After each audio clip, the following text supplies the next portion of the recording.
Hey, I'm AJ, I'm Zach. and this is Fresh Tactics. Hey guys, so today I felt like we would cover a topic that's maybe going to come across as important to both coaches and athletes out there, because I know we have kind of like a split listening group. And this is something that we kind of explain at the courses as well, and we definitely hammer it in our classes. And it's kind of like what I like to call shapes and angles. All right, so shapes and angles, and AJ has no idea what we're going to talk about. So like I said, we're going to go into this. We're just going blind, and I kind of wanted to see like her response to it, because we've talked about it quite a bit, and she has a lot of understanding in these topics as well. And what I say is, there was, I believe it was the gymnastics course really started getting a big following about when they were explaining gymnastics-based movements as creating of shapes. So what I mean by like creating shapes, guys, it's like arching and hollowing. If you're watching the video, you just saw my hand moving around. If not, I was making perfect hand movements as far as like the gymnastics shape of your body. You also just saw my huge eye roll. The hugest eye roll. But the idea is just a way to verbally communicate to people like the importance of body awareness and the shapes that you create in doing the gymnastics. And it's not just like throwing yourself over rings or doing different kinds of pull-ups and things along those lines. It's literally about controlling your body. And I like that concept. And when we explain kettlebell lifting and an importance more so of kettlebell lifting, not just kettlebell lifting, but our style of kettlebell lifting, we talk about the angles of it. So we say if gymnastics is shapes, then when we talk about kettlebell, and more importantly, what we do with the heavy hinge, we're talking about angles, and we're talking about the degree of torso drop. So kind of what I will probably do is direct anybody that has questions on our vernacular to this particular course or this particular podcast, because we'll kind of get into it, because I just dropped something else too that was called torso drop, which is a term that we came up with pretty much to encompass what we do with our style of lifting. Now, before I get going on that, AJ, how familiar are you with me using that term, shapes and angles? All the time, every day, especially when you come home from Power Monkey and you're like, yeah, those gymnastics guys love me. And I made so many. Love me? I don't say that. I made so Guys, many. if you're listening, I don't talk about you like that. Andy, he does love you. Shout out. Maybe Duke. Duke's pretty dreamy. Duke's pretty dreamy. So excited for Power Monkey, you guys. Every time you come home, it's cool because you're so fired up to coach, but B, you come back because you've been spending a week with all these coaches. You come back with kind of a more technical spin on some of your coaching. Yeah. Which it sounds weird to say, but we try and keep our language as like pedestrian as possible, yeah, that's a good way to so say that it, yeah. literally anyone can understand what we're doing. I literally to create these angles last night with I had two brand new people in one class. One of them only spoke Spanish and the other one only spoke English, and so I had someone translating for my Spanish speaking athlete because I wasn't about to tell her like the theory of kettlebells in Spanish. However, I did say to both athletes, and it fixed their back immediately, okay, bend over and then stick your boobs out at the floor. Hey, it fucking worked. I didn't talk about spinal extension and flexion. I don't know how to translate that one. Yep, me. But when I say I don't know how to translate this one, just so you, I know we've mentioned in other casts before, it's the running joke that we have a bilingual class, and I am not bilingual. Like, I'm getting so much better with it. My ladies love us. We have six or seven, I think now. 6 or 7, and 3 of them are very dependent on having someone help translate. And like the cool thing too with this, what we're talking about with angles, is like I can literally look at them and like bend my hand in a certain position to create the angle I'm looking for, and they'll pick up on that. And that really goes back to like, you know, the whole angle thing. And kind of what I just wanted to track back in there, the thing that you were mentioning with Power Monkey, which is so cool. If you guys aren't familiar, there's this camp in Tennessee put on by Dave Durante. Myself and Jeff teach at that as well. And we run a kettlebell station. I think there's 7 stations. They're going to be our first sponsor. Dave, if you're listening. Yeah, hit us up. Yeah, of course. You're repping their gear and everything? Oh, yeah, I got the gear on. That's true. But there's like 7 stations, something like that, and there's usually like 100 campers, and they spend 2 hours with experts in different fields and stuff like that. But One might say subject matter experts.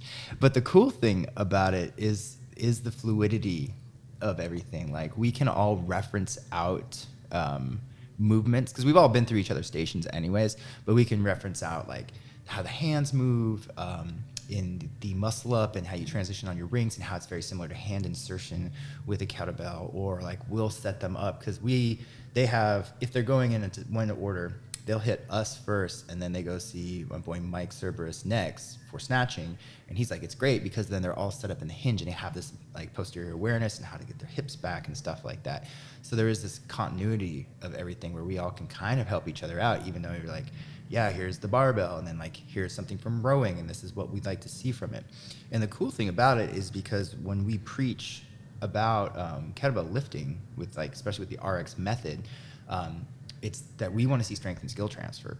Like, we want people to get better at their powerlifting, their Olympic lifting, their gymnastics, their running, their rowing, from using kettlebells. Like, we want them to have that, whereas some styles of kettlebell lifting some people have out there, I'm not being a hater, like, if that's how you want to lift kettlebells, that's cool, but it might be for a distinct end purpose only, where ours isn't necessarily, I'm not gonna say it's like CrossFit, where it's like, you're gonna get better at everything, You're gonna get better at swimming. Yeah, exactly. False. You could get better returns in a pool by doing it correctly. Sure. We'll have Rod on here one day. Yeah, we'll definitely have Rod on there someday. But the idea is that, like, we like to see that transferability of skills between stuff. So it's why we hammer certain positions for people to understand. And that's where it goes back to like creating of the angles.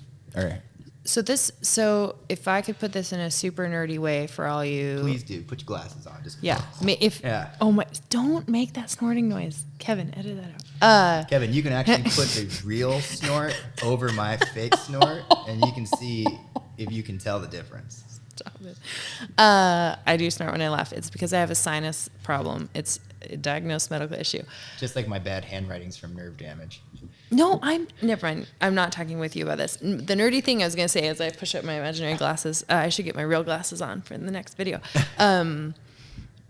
They're cute. I got them in freshman year of high school.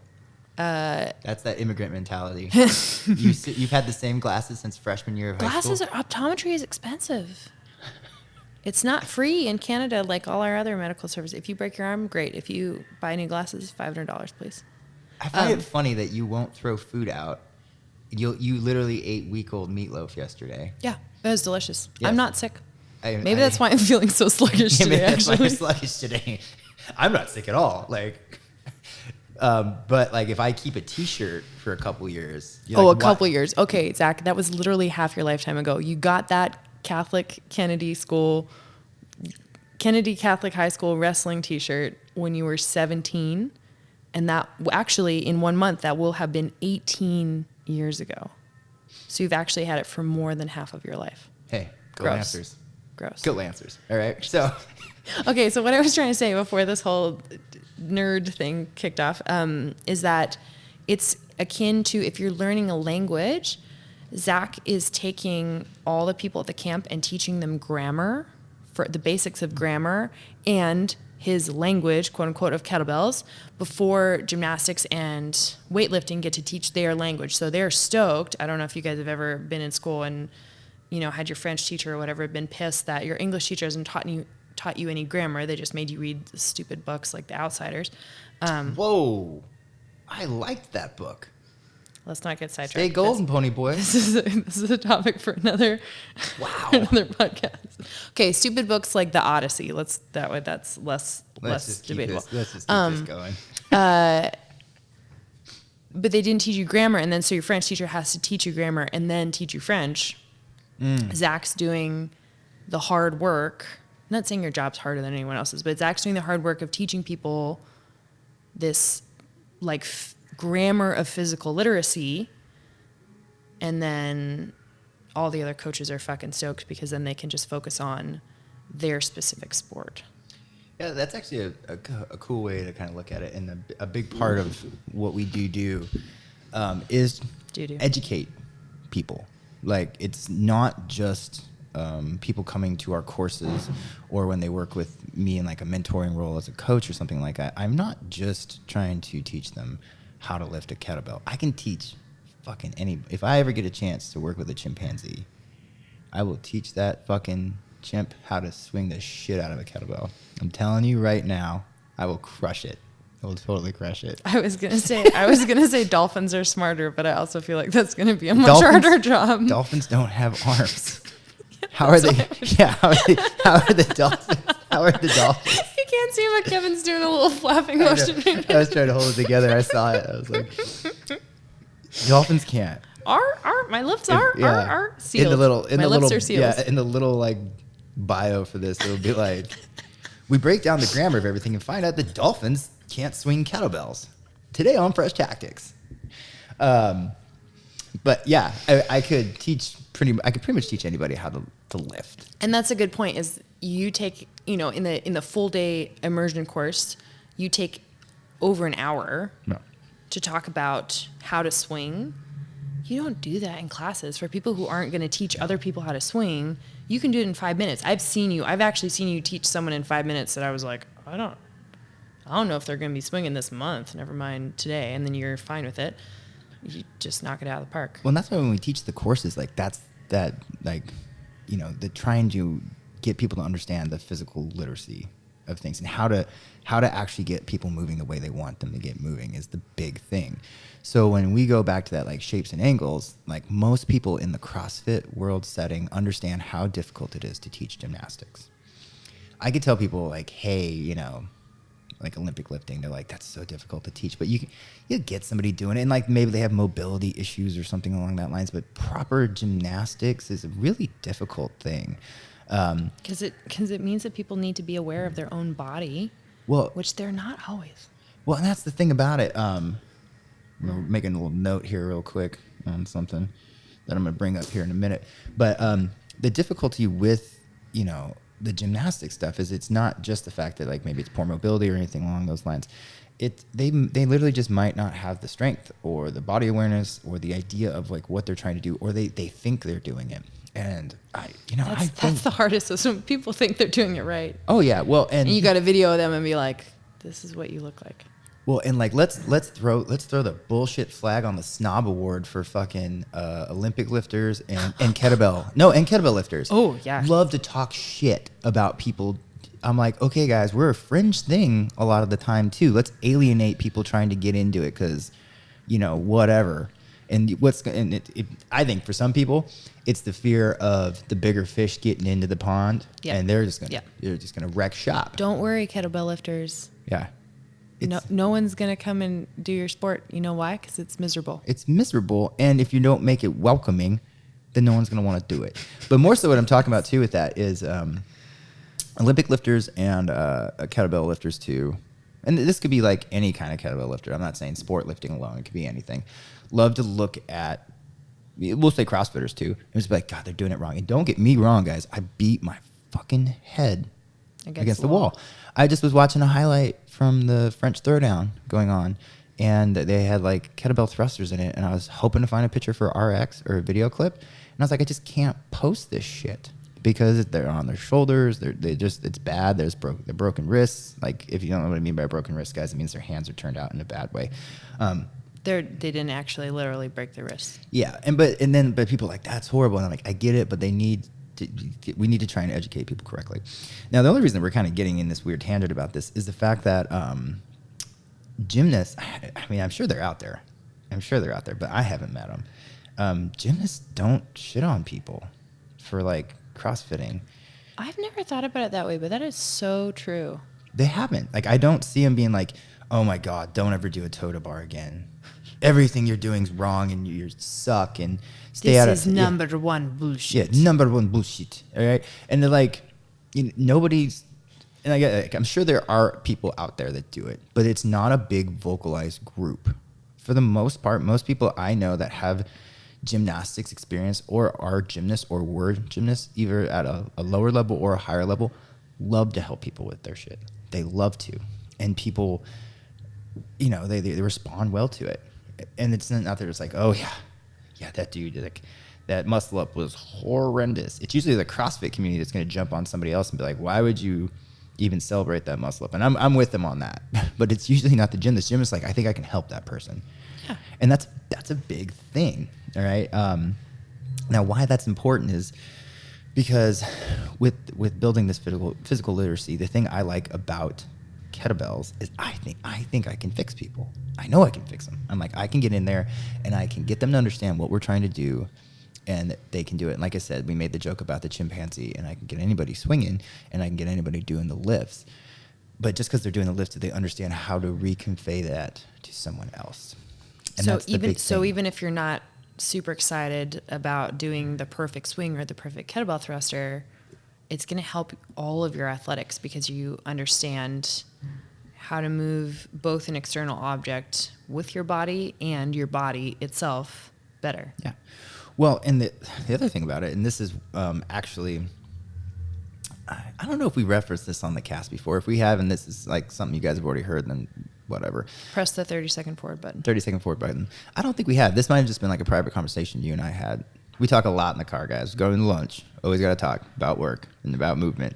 But for some reason, we were talking about it. I think you were just like saying, you were paying me a compliment. You're like, well, you're a good coach at everything. You know, we were talking. I think we were making that age-old reference of like, you know, we laugh about being like the kettlebell guy, the kettlebell coach, and you're like, people don't even realize that you're like fantastic at everything. You're like, and you looked at me, you're like, is there anything you don't like to teach? And I was like, fuck yeah, there's things I don't like to teach. I even remember where we were driving when we talked about this. Yeah, we were driving. Yeah, you're like, I was like, I can think of a couple things, but one of them, and it kind of goes back to the shapes and angles thing, is I said I don't like teaching muscle ups. I do not like teaching ring muscle ups, like, and because people don't like working with me on ring muscle ups. Because Zach will shoot you some truth bombs. Exactly. Like, but it's because I go through the minutia and I break it down very finite. Not like I'm throwing up on the person and like over explaining like body angles and blah blah blah blah. No, like I'm like, when I can take the kettlebell swing, or even fuck that. Let's not even say the kettlebell swing. Let's talk about the hinge. If I can take the hinge and talk about it for 1 hour in a way that's going to keep people's attention, because it's something I believe in, it's exciting. It's because I believe in the fundamentals of things. Now, I don't talk shit about people because I'm not a gymnast. I mean, I have decent gymnastics, and it was better before I got hurt. But what I'm saying more so is like, if someone comes to me, I'm like, oh, I want to do a ring muscle up. I'm like, well, can you do X, Y, and Z? And mostly, it usually starts with, can you hold a false grip on the rings? That's exactly what I was thinking about. Yeah. I have someone get up and hold a false grip, and then I have them try and get into a proper body position. If they can't, that's the end of the session pretty much. Like, we start working that, and I like don't move forward. So people feel like they're being denied or something like that. And it's access denied. And that's the thing. And like, I know it's like kind of a fault of mine, but I'm just not the coach that's gonna like allow people to do crazy shit, or just like, hey, keep trying this and keep doing this drill. I'm like, there's no reason for them to even do this drill that you saw online. Yeah. Because they have no business on the rings right now. Yep. And I've even gotten better. Like, I am always trying to redefine myself as a coach. So I watch my buddies when they teach at Power Monkey when I have time, and see them like spotting people and working through movements and stuff. But these are also people that have that higher physical literacy that they're doing it. And for some people, I'm just like, you should not be doing this. So you can see as I'm talking this out, this is the conversation that I have with people. And they're like, feelings. Fuck Zach, he doesn't want to teach me. And I had that back in the day when I was a personal trainer, and I would teach the new trainers coming in. One of them was like, hey, bro, teach me how to power clean. And I'm like, all right, bro, let's do this. Let's set up. Give me a couple deadlifts to warm up. And it was just fucking abysmal. Back was all nasty and catted up. He had poor hamstring mobility, everything. I was like, we got to fix this first. And he was like, you're not going to teach me how to power clean? I'm like, no. There's no reason to right now. Like, let's fix this. In that case, it was access denied. Access denied, yeah. And it's because I'm like, guys, it's like, you're not going to be overnight seeing return in some things. Again, why I like kettlebells, because this is something people can pick up. And you can do 500 swings a day and be fine. Exactly. If they're not snatching correctly, maybe they shouldn't be yet. Get them swinging. You can get them swinging correctly. And I only like mention all that because, like, if you're a coach and like you know there's something that you don't like teaching. It doesn't mean you go away from it. And that was one of the things. I just kept getting better and better at teaching. Like there was like I was working with a couple like regional level dudes one year. They announced the strict muscle ups, and I was like, oh, I got this. I can teach this like blindfolded. And they had so much. These guys were like 20 muscle up dudes. Like you could hit 20 muscle ups. And then like they were just falling apart in these strict muscle ups because they were just being big dynamic swings and throwing themselves over the rings, and not like dangerously because they could do so many and they could do them under fatigue. But when they needed to be actually able to do what was asked of them, it was kind of falling apart. And again, that's where it came in. That I was explaining it, breaking it down. They got a better idea because of like, okay, I have to. And that's the thing, like, yeah, you have to do this. And just because you're athletic enough to like cheat code your way through something doesn't mean that you should. And that's just a hard thing for a lot of people. And to talk to someone about, like, I think Carl Paley talks a lot about this, especially now. It's like, well, why do you want to muscle up? Yeah. Looking at your client and like, okay, bro, we're just starting to unwrite the 20 years that you spent in a Globo gym doing bench every other day. It's not safe. If you want to look impressive doing something in the gym, we can find something for you. And given all the bench you've done, it's probably something like a handstand push-up, or something else cool. I don't know, pick something. But right now, it's not going to be throwing yourself up over the rings, because sometimes that leads to throwing yourself through the rings. Oh yeah, there's so much to it. And then like the double-edged sword is like something I really do like coaching is a bar muscle up, because that, again, vernacular physical literacy that like in our gym when it came up this year for the open, like that was like, hey everybody, I am teaching the bar muscle up in every class. And everyone's like, oh shit, sweet. And they were shocked that it all was on the floor and was like PVC until a certain point. Now I'm like, okay, I know this seemed weird, guys. Now we're going to go over to the bar and we're going to do it. And I was like, as we were going through it, though, I was re-explaining why we have them do certain things in the class, like why we have them do certain trunk positions in a warm-up, why the glute engagement is so important in our swings and in our hinge, and like everything that we do is the fundamentals. And I was like, okay, now I'm ready for you guys to go through a couple drills and try out this more dominant movement. And some people were able to just go up and hit not only their first bar muscle up ever, but hit multiple bar muscle ups too, and not really ugly ones. And that's what I was saying about the double-edged sword. I like bar muscle ups more than ring muscle ups in workouts for multiple reasons. I'm not going to get too much into it right now, but I don't like them because people can do them. Like they can do them and they can do them poorly, and they can get hurt doing them. So they like chicken wing over and do all this stuff, and it sucks. It sucks that it's like a great movement that can get cheated out of quality movement. So if people can actually like take the time to do the quality movement and go through the progressions correctly, then boom, they're going to have more of a return. But even then, I don't like go super crazy in depth all the time on the muscle ups. If we have them in class, all right, here's one for you coaches out there. If you guys are working with muscle ups in the class that day and they're looking for scalable options, don't get me wrong, there's 100 great scalable options out there. All kinds of different things you can do. But what we have people do is shoot throughs. It's a one-to-one. It's a one-to-one. One shoot through for the one muscle up. And we do the push-up, shoot through, break position, dip, recreate position, shoot back through. And for some of your population, that is going to be just such an awakening to body position. Like, and they're going to realize that they don't really have the concept of what we're doing, because now they're not hanging. As soon as you hang someone from a bar or rings, like 100 different things go through their head. You get them on like parallettes or like kettlebells or something like that, and you ask them to recreate shapes through dynamic nature, all of a sudden they realize they're all fuckered. We got an athlete in here, super strong athlete, fantastic like mover, and she's wanted her muscle up and she's been working towards her muscle up, but like it's funny, she's like kind of stepped back from it as she's tried to get better at shoot throughs. She used to hate shoot throughs when we do them, and now she's like, I see her stepping up and trying to do it, because the understanding of that body movement and creating it through space, especially the dynamic nature, like doing it correctly, is huge. I'll actually call it his name. I don't usually call people's names, but like Nate is a great example. One of our interns that just left. He's got great muscle ups, great muscle ups. He got a good long body position in his muscle ups and stuff like that. But he's got a real weak trunk. And he really wasn't good at hollow stuff on the ground, and he wasn't very good at shoot throughs, especially getting through the shoot through and engaging his glutes at the apex of the movement out there when he shoots through. And I'm just like, here is something that you're missing. Here's a disengagement in your movement, and we need to fix that. And here's something that you can regress to progress. So you can take a step back and focus on this, and it's going to help all of your gymnastics. You got 45 butterfly pull-ups. Awesome. Let's work on this, and it might take you to 55 without even having to get stronger at the pull-up or better conditioned or stronger grip per se. It's just having a better understanding of how to make your body perform at its highest level.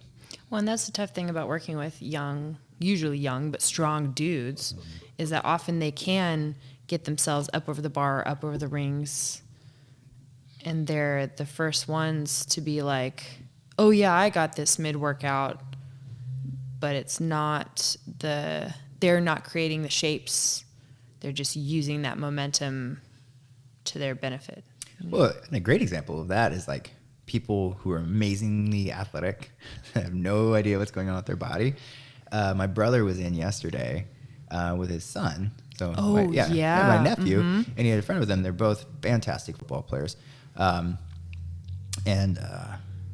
Rome was like, he was going to do some swings with us because we were doing a workout actually for my mom. It was her 70th birthday yesterday.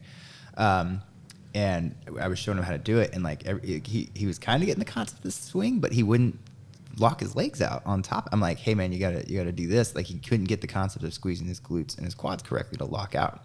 Now this is a kid who he's got to be 220. I could be completely wrong, but I would think so based on he's thick, but he just. Well, he doesn't look like a high schooler. He looks like a grown-ass man. Well, he showed me on his phone. He was like, look at this. And he had just posted on his story on his Instagram, him holding his phone as he did a backflip, like looking at it, laughing. He's super athletic. But has no, like that extension. No concept of what I was talking about. Like, squeeze your butt, dude. Like, squeeze it. Like, and that's the thing. Like, some people don't have this basic understanding. Imagine how many backflips you could do if you knew how to use your glutes. Dude, he'll go out on the field before a game and do backflips. Yeah. But that's the thing behind it too. It's like if you are talking about a high level mover that has great awareness of their body and they don't have connection to it, then you take someone who has no connectivity to their body, like the two people you were working with last night. You were talking about. And you're like, hey, stick your chest out and boom. But part of that too is, I guarantee if I was a fly on the wall, what you had done first is, you worked from the ground up and you got them to, have correct flexion at the knee, get the hips moving in a transverse action back into the hinge, loading the posterior chain, blah, blah, blah, blah, blah, blah. And then when they dropped down and then you saw that their back was unset, you did it. Mm-hmm. Some coaches can't see the upstream. Like they can't see the fact that they're trying to fix the back first before they go through all that other shit. And then people end up with their knees forward and they're in their quads and they're not getting anything out of it. Angle is obtained. And I'm not saying they weren't underweight. It's the equivalent of telling them to do a toe touch, Oh, you should have seen everybody else because I made them do a handle touch and just hang out there. Oh, yeah. And I'm working with them and I'm looking at the rest of the class like, I didn't say stand up. You guys have to stay down there too. Yeah. Everyone was pissed. But everyone was hinging better through the 200 swings that they had to do during the workout. Way better than usual. Yeah. Well, and it's kind of funny. Like I said at the beginning of this cast, it's kind of like pretty much like a game we were doing here. I came up with the topic, we kind of shot it at AJ, and we're talking about the shapes and angles. And it's funny because we are going back and forth talking about, the difference of what we see with gymnastics and what I see with kettlebell lifting. But there is a very strong commonality between the understanding of moving the body and how you're using this exterior, God, what was I going to say there? So whatever implement you're using, okay, that is what you can take into account. Now, a lot of people with gymnastics are like, well, gymnastics is great because you can just use your body. And yes, that's very, very true. Very, very true. But again, we just referenced out using a bar, using rings, and there's something else that you're working with there. With a kettlebell, it's a little different, all right? But the swing is unique in nature because on top of the swing, you're under no load. The load happens in the backswing where that eccentric motion loads up in the back, and there's the work, and then you snap, You squeeze and you get that up to that drift, and then you're actually not under load. So it's a real cool place to teach people proper bracing as well. And that's a big thing I talk about when I'm teaching courses. I'm like, if you have people that have a disconnect on how to brace correctly when they're lifting, get them doing kettlebells correctly. And again, it's not a toss away movement. You know, like if you don't actually apply yourself as a coach, like this, like lifting is a skill, guys. Like kettlebell lifting is a skill. Olympic weightlifting is a skill. Gymnastics is a skill. But if you break it down, like, and look at the angles of things, that's where you might have more success in capturing what is the difficulty of getting people in the proper position for kettlebells. I mean, that's really a big thing that we hammer at our courses so people get that understanding. It's not just, hey, we like to swing like this and here's why. Because there's a bunch of different swings out there and we reference them out as we go through it. But we tell them the maximal return and why we do it and why it'll have multiple benefits in numbers of different areas. And I'm thinking too that when you're talking about bracing, similar to what we were talking about earlier with gymnastics, being a little bit simpler to talk about some of those concepts with kettlebells. Same with the bracing. If you trying to teach someone how to brace their trunk while they're doing a pull-up or while they're upside down on a handstand, you're not going to have very much luck. But if you can teach them to do it during a dynamic movement where they are unweighted and they're not trying to push or pull their own body weight like in a swing, then the likelihood that you're going to be able to get through to them and cue them correctly to something that they resonate with while they are upside down or mid muscle up or whatever is much higher. Yeah. Well, and the funny thing about what you just said is, like, I imagine as you said that, and people, when someone's listening, they're like, oh, well, I can teach somebody upside down or hanging from, bullshit. I can teach them how to brace while I'm doing that. I'm like, But are you talking about a distinct population that you maybe are going to be working with, like in a certain athlete that's already like hanging in a proper position? All right. Because I guarantee you, if it was a hard learner, what you would do is you take them off the wall or off the rings or off the bar and you'd put them on the floor. And you put them on the floor and you teach them how to create their shape and how to brace correctly in doing that. So you would take them off that. And it's like people, when they listen, like, oh no, I can get them in that thing, and be like, but if you regress back to get them doing it really well, it goes to the ground.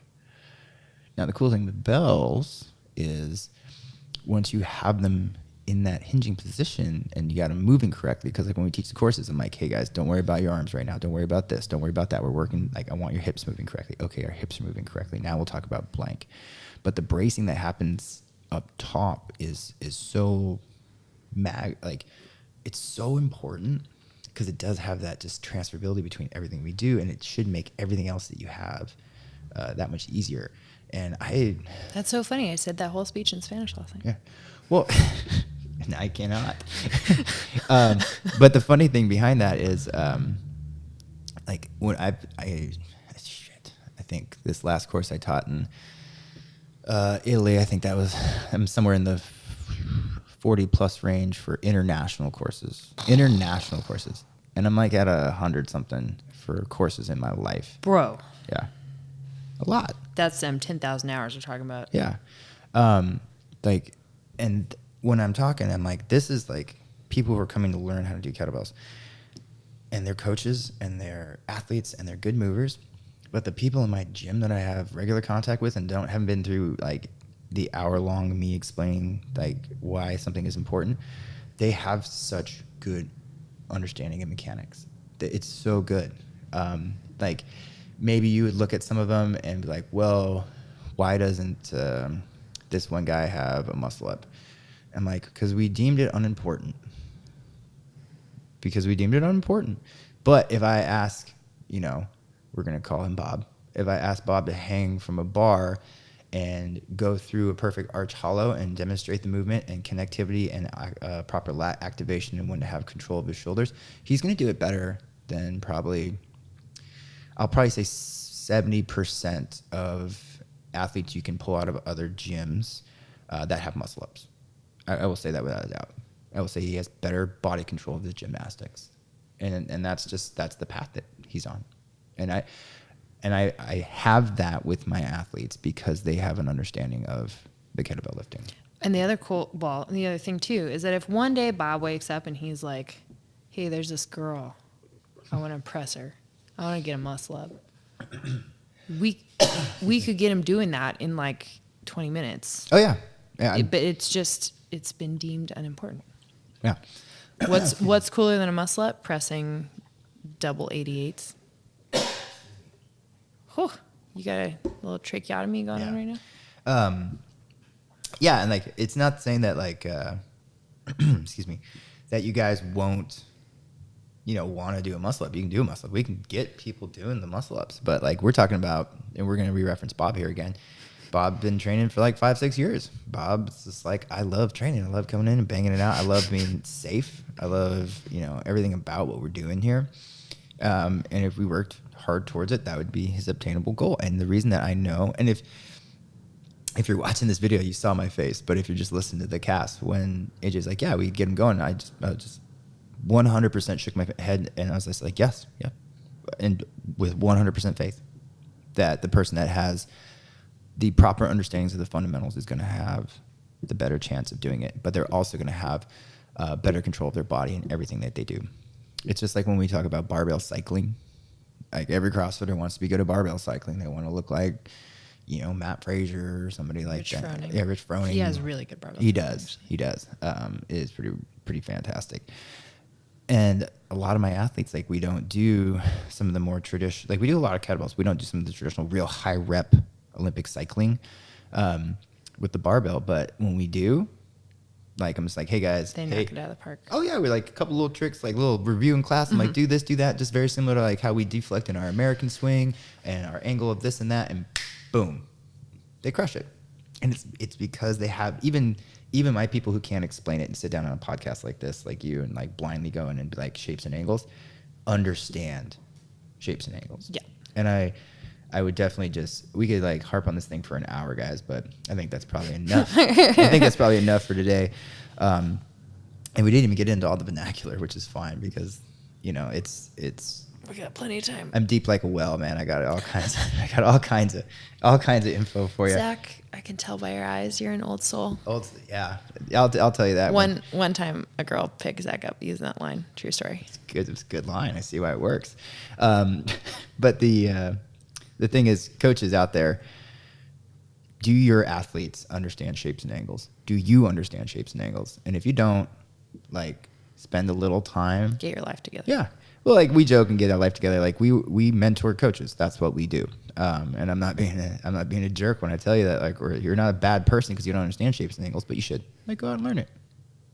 Do that. If you're an athlete, if you don't have that connection, spend some time doing it, and you're gonna be better at what you guys got. So that's what we got for you today. Like I said, we dropped that one on AJ, and we kind of just went down the rabbit hole. I'm actually pretty happy with what we came out on the other end there. So hopefully that helps you guys out. If you have questions about shapes and angles, you can always get a hold of us, and we will help you out with that. I'm sure Kevin can put together a whole blooper reel on shapes and angles that we've been talking about today, guys. But with that said, when all else fails, fresh tactics.